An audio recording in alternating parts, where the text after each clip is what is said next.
Vous avez dit envoyé spécial ou garçon de course. Le week-end passé n'a pas été pauvre en événements. Comme il est drôle, ce cher monsieur Macron.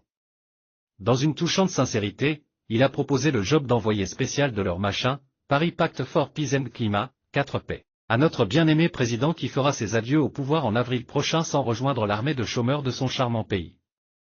Un job, disons-le tout net, qui ressemble à tous points de vue à celui d'un garçon de course. Notre ex-chef devra en effet parcourir le monde pour porter plus haut la voix du machin, Paris Pacte for Peace and Climate, 4P.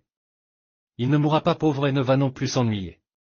C'est déjà ça de gagner. Pas vraiment la peine de jouer au crieur public pour annoncer la bonne nouvelle d'un tel emploi ou que toute la presse en fasse l'information du jour. Ça vous rend peu fier face à l'ancien colon. Garçon de course? Pas très glorieux comme job. Souhaitons tout de même qu'au moment d'étraîner cet emploi au service de l'ancien colonisateur, qu'il ne nous laisse pas un pays déchiré mais, plutôt, un Sénégal en paix et réconcilié avec lui-même. C'est le sens peut-être de cette autre breloque que lui a décerné la Ligue islamique mondiale lors d'Agap pendant que Gaza était bombardée et que des enfants palestiniens mouraient sous les bombes israéliennes si ce n'est de faim. Une Palestine ensanglantée alors que les Arabes regardent impuissants des frères massacrés.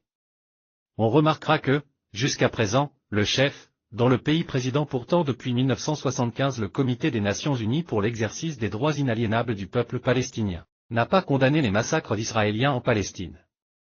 Cela dit, sitôt rentré au pays, il est allé donner un coup de main à celui que certains de ses camarades trouvent amorphe et incapable de signer la rupture pour prendre son destin en main.